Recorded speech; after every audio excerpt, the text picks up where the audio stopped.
வணக்கம் நண்பர்களே, நீங்க பாக்குறது உங்க மார்க்கெட் மோசி பங்குச்சந்தை உலகம் தமிழ்ல பேசுற ஒரே சேனல். இன்று அக்டோபர் 10, 2025 இந்திய பங்குச்சந்தை மீண்டும் பச்சை நிறத்தில் பிரகாசிச்சிருக்கு. இன்று காலை சென்செக்ஸ் மற்றும் நிப்டி இரண்டுமே லாபத்துடன் திறந்தன. சென்செக்ஸ் 575 புள்ளிகள் உயர்ந்து நிப்டி 25,300 மார்க்கை மீண்டும் பிடிச்சிருக்கு. அமெரிக்கா வட்டி விகிதம் குறைய வாய்ப்புகள் அதிகரிச்சிருப்பது ஆசிய சந்தைகளில் நம்பிக்கையை கூட்டி இந்திய பங்குகளுக்கும் ஊக்கம் தந்திருக்குது. இன்று சந்தையின் முக்கிய வீரர்கள்: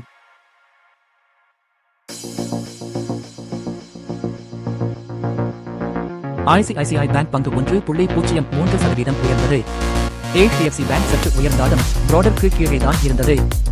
Infosys, Reliance, Tata Motors Green Zone. இன்றைய மிகப்பெரிய headline: LG electronics India IPO.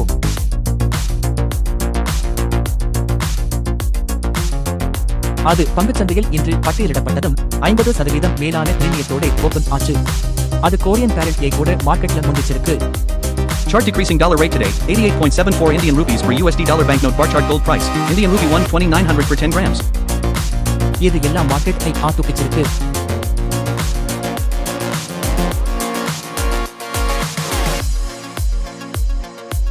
இதுதான் இன்று இந்திய பங்குச்சந்தையின் முக்கிய அப்டேட். அடுத்த வீடியோல இன்னும் இன்டெப்த் அனாலிசிஸ் பார்க்கலாம். நீங்க மார்க்கெட் மோசி சேனலை சப்ஸ்கிரைப் பண்ணி பெல் ஐக்கன் பிரஸ் பண்ணுங்க. நிதி செய்திகள் தமிழ்ல தினமும் இதுதான் உங்க மார்க்கெட் மோசி.